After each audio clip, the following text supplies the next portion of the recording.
Sunod sa Ama, sa Anak, at sa Espiritu Santo, ang grasya sa ating Ginoong Kristo, ang guma sa Diyos na Amay na Pag-Diyos, sa Espiritu Santo, yaron sa inyong tanan. Hinibog mga utod, kilalaman natin ating mga sala, agad mga itapos kita sa pagsilibrar sa ipalaan ng mga misteryo. Nagakumpisara ko sa Diyos sa mga gawa sa tanan, kaya sa inyong mga utod, kabuhi na wala sa katapusan.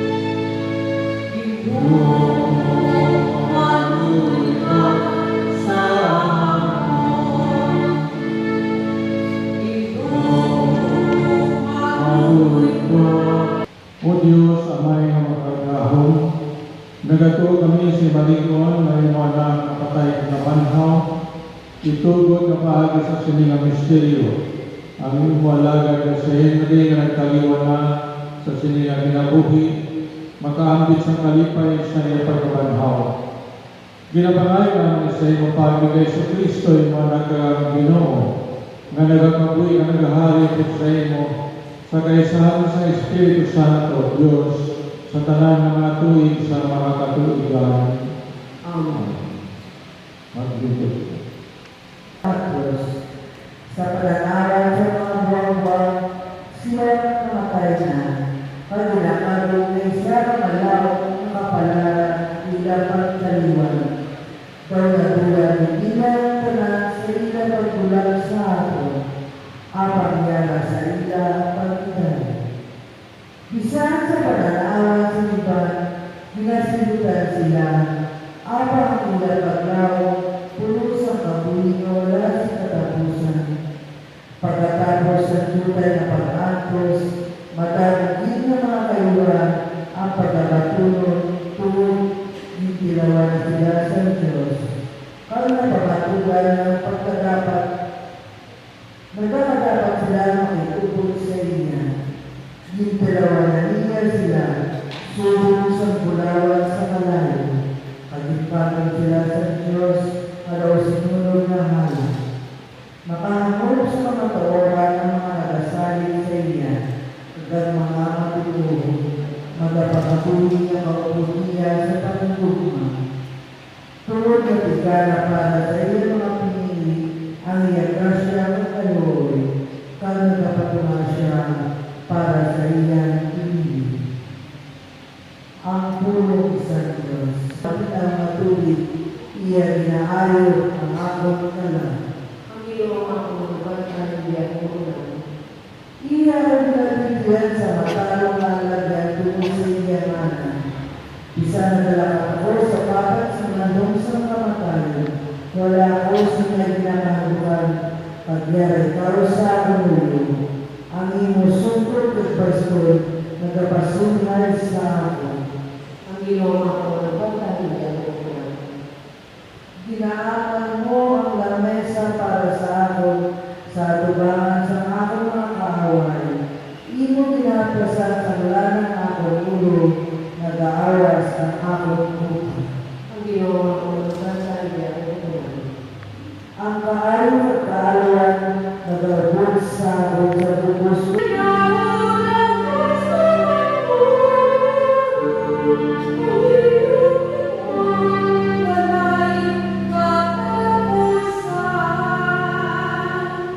Nagpapasalamat ako sa imo, Amay. Ginoo sa langit at lupa. Sa inyo. Kaya man sa iyo.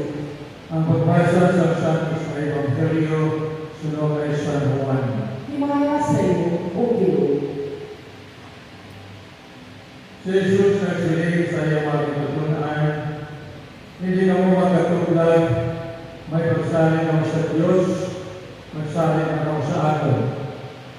sa puluyan sa manamay ng magdamong ang mahulog. Kung hindi ni matuod, sugiran ko pala ka mo, magalagat ako sa pag-aaman sa lugar para sa inyo. Kung magalagat ako sa pag-aaman sa lugar para sa inyo, magabalik ako magkuha o kamo upod sa akin. Agon ko din ako dito man kamo. Nagkaibalik ako sa dalan paluno sa akong kalatuan. Si Tomas, isa sa mga apostoles, nagsilip sa iya. Ginoo, wala kami makaibalo, hindi makakanto. Paano naman makaibaluan ng dalan? Nagsilip sa Jesus, ako ang dalan. Ang kagatuunan, kagakabuhi. Wala siya kayo makakanto sa may, kung hindi bahagi sa akon. Mga utol, amay na ibang sa aking bulan. Inawag ang Panginoon sa Kristo. Mga iyong alugin sa iyong tanan, hindi ko mga utol, ay aga. Kaya kita subong nag-pilipon sa paghalan sa iyong Santos Marisa. Ang pinakamataas ng pakamuyo sa atong simbahan, sa atong katilingban ng Kristiyano. Masyado din kalahalon. Wala naman kita sa iban kahit mabalong sa iya, kundi ang atong pakamuyo. Kagamuna dahil na nag-aaral kita sa Santos na Misa, kahit kung hindi ang pakamuyo na kinahanglan din sa atong pinalaga na utol. Saksi kita tanan sa kamatayon. Sa pagkamatay sa atong utol, makita natin. Kaya sa atong pagpinagpina, kasiling kita, dali atong kabuhi sa kalibutan. Hindi kita magabato, hindi sa kalibutan. May katapusan ang ating kabuhi hindi sa ibabaw sa duta. Pero kung napatyan ninyo ang nauna na pagbasa sa libro sa Kaalam, ginasilin nga kamatayon para sa mga tao na wala na katuo sa Diyos. Isang ka trahedya, isang mapait na kamatuoran. Nasilin ka kung wala kita nagkatuo sa mahal na Diyos, ang kamatayon, isa kakabuangan, isa kakapirdihan. Pero nasilin sa libro sa Kaalam, at sa kasulatan, sa kabuhi na wala siya katapusan.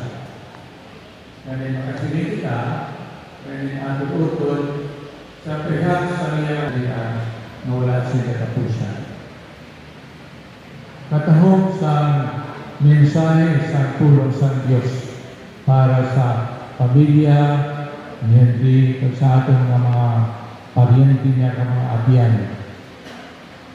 Katahog din ang pagpasalig sa Diyos. Kaya sa tiyon sa kasubo, sa tiyon sa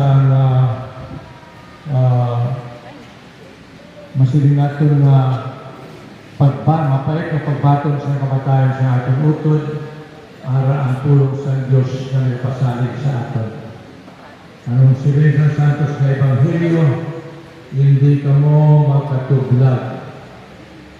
May pagsalig ka mo sa Diyos, maglaon ka mo sa Diyos.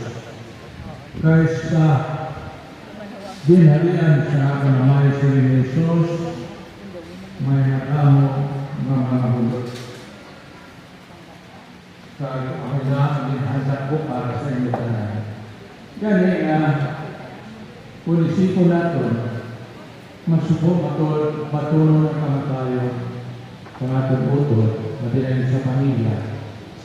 Pero ang pasalit ng Diyos sa niya, hindi ka mo magkatublag, hindi ka mo magpangalisod. Kaya ating utol, magkadto na sa ginarian ng itigan. May atong mapuluyan dito sa langit. Ganit na inakapuluyan Dibigyan ni Kristo para tanan nga nagatuo sa nagalaon nga nagkapalaya sa Diyos. Paano na ito nagalaman? Wala nang klaseng dalan na pag-agyan, kundi si Jesus, ako ang pagdalan, ang kamatuoran, kag ang kabuhi. Ako ang pagdalan. Punta niya sa atin ang pagsabuhi sa adlaw-adlaw na namin. Aksyon natin, pinanggan taon ng kamatuoran. Sa atin ang pagpangabuyo sa Ginoo. Siya ang kamatuoran. Aksyon natin. Kung ano ang kamatuoran sa Ginoo, kaya siya ang maghahanap man sa kabuhi. Mga otong kaginigugma, maghanda sa oras, aksyon ng kamatuoran, papanuran na pagtuwa sa Diyos, kag ang pagkamong kabuhi nato para sa luta, nga nagkatiwa kita na mag-angkon sa kabuga. Gaya na kung sa kagano, dapat lang ngayon kita mag-pinalok, kundi na magpapakabuhi ng mga ay kagamunan pagkabuhi na magatuloy sa ato. Sa aton pagulungan na ginagawa sa Diyos. Kamanan, ang pagkinagasan na ipakita sa ating utod sa pamilya, sa ating mga abiyang sa pamilya. Kapalaka at may pagbulit sa isang tao. Ang pagtatap sa pamilya, nagpakita nila sa nila responsable natin mga andumanan na inalipatan na kabulit sa ating utod. Kagabay pa, pagliwan natin ating pagpalamuyo sa Santos na Misa.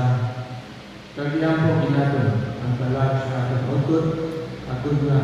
Sa ko mapagkawang mamulong kita sa iya na hindi alwason ang talang ng mga paguloo na Iatag sa ilang walay katapusan na tulunan, kawalapot sa imo anak, Ginoo sa imo kaluoy, Ginoo